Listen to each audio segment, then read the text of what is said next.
Hello everyone, and welcome to a new episode of the podcast. As always, I am your host Tudor, and thank you for joining me each Wednesday to explore the many facets that define the human experience.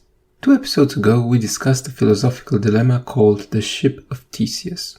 To summarize, the main point of the thought experiment was that many objects that replace all their parts gradually over time are often still considered the same as the original due to practicality, a desire to maintain continuity, or simply the limitations of long-term memory that most people have.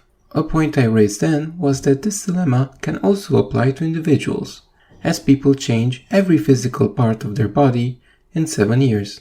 This happens even after one has reached adulthood and has an obvious effect on our understanding of what a person means. After all, can we claim to be the same person we were 10 years ago? Again, for practical and bureaucratic purposes, this is the case, because imagine the nightmare of not just reissuing a person's identity card, but issuing a completely new one for the you that has changed over the last years. A change in the photo and perhaps address is already a huge hassle from both the state and the individual, and adding any extra steps would just increase the bureaucratic apparatus unnecessarily. So that is the situation for the physical changes in a person. But what about the psychological and mental ones?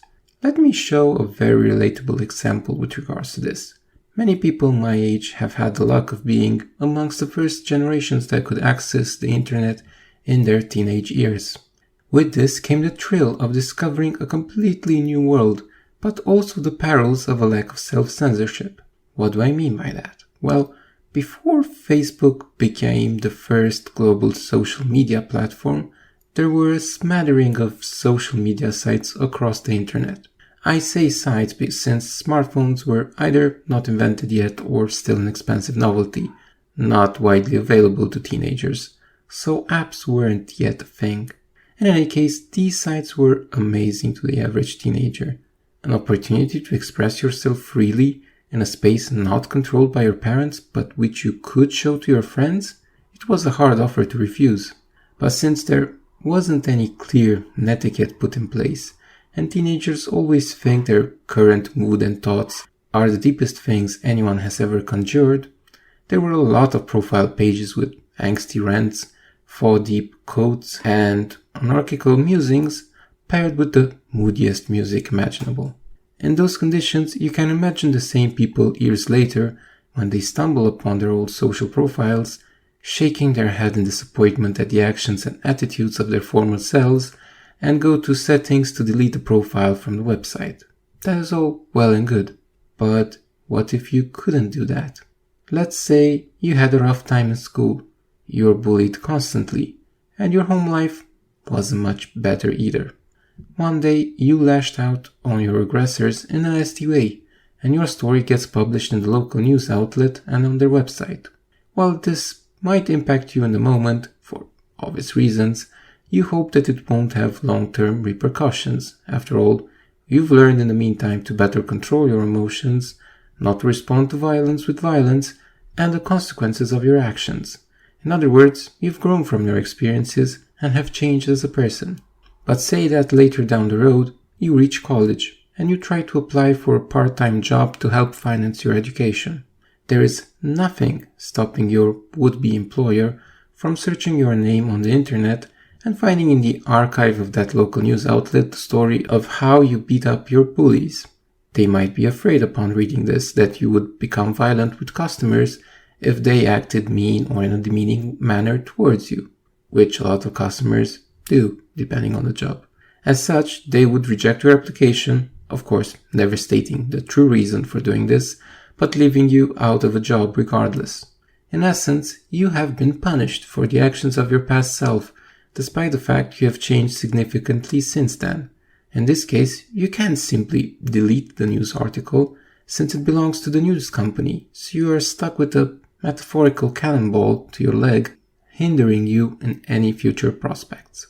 In a similar vein, people in the public eye often find that as time passes, they have a more and more difficult time in being able to voice their opinions on the subject without being figuratively burned on the stake by the public for daring to voice an opinion that conflicts with something they said many years prior. Again, it is as if people want to judge others based on their whole historical opinions and actions without realizing any single human inevitably changes over their lifetime and might end up having different or even contradicting opinions, values, and judgments than their younger self. In my opinion, this is the wrong stance to take, and I think people in general, not just celebrities, should be allowed to change their opinions and not be beholden to their past comments, just like we find it normal for adults to not hold the same opinions they had during their teenage years. After all, it takes maturity and wisdom to realize an opinion you held close to your heart is in fact wrong when exposed to facts and actions that contradict it. The default behavior would be to hold on even tighter to your opinion and disregard any contradicting information as the part of the phenomenon we discussed in another episode as cognitive dissonance. This all forms the framework that is called the right to erasure. In essence, one should have the right to be judged on their present situation and actions without being stigmatized for their past ones. What we have discussed until now, while useful, doesn't constitute a legal requirement, but more of a wishful thinking. Fortunately, this all changed in 2018 with the introduction of GDPR, or the General Data Protection Regulation Act, in the European Union. This legislation has as an aim to give more power to consumers with regards to what and how their data is collected, registered, and stored by online companies. One of the articles of this law is called Right to Erasure, also called the right to be forgotten. Based on this, an individual can send a request to a search engine, such as Google, to ask that all search results relating to an event in their past to be erased.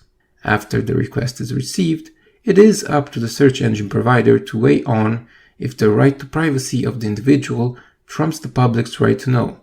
Of course, the analysis is done also on a result-by-result basis. So, for example, a site that has a pertinent remark on the incident could be allowed to still exist as a link, whilst a sensationalist attack piece meant clearly to just agitate would be removed.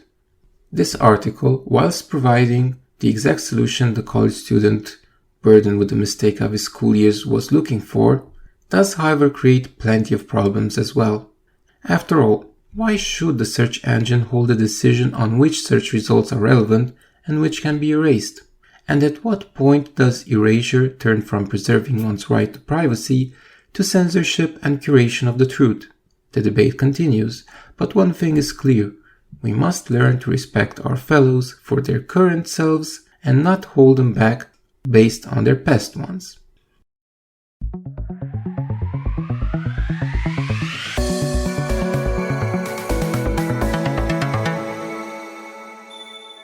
Moving on to this week's fitness progress, this week I accomplished a weight loss of 1.4 kilograms. Honestly, I am happy with this because I have been putting in the work, as they say.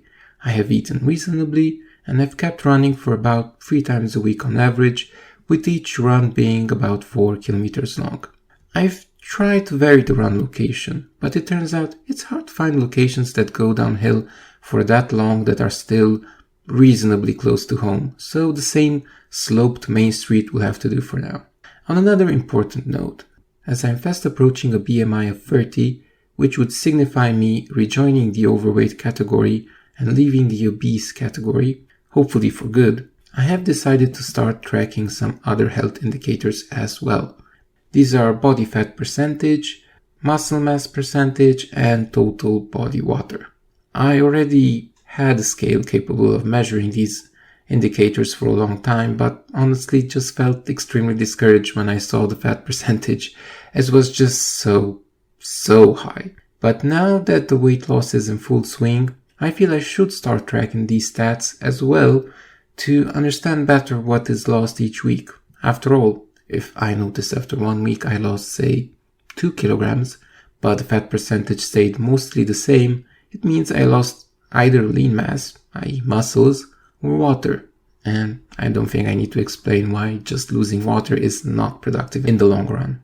Similarly, if 1 week it seems like I stalled mass-wise, if I notice the water percentage went up and the fat content went down, most likely I've just been drinking more water or I'm suffering from some water retention, which is surprisingly common when losing weight for a prolonged period.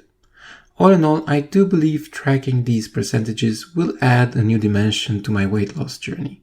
Since this is a major update in my tracking habits, I've added a link in the description to the public spreadsheet containing my weight measurements for those of you who missed the previous episodes where I brought it up. In any case, thank you for listening to this week's episode.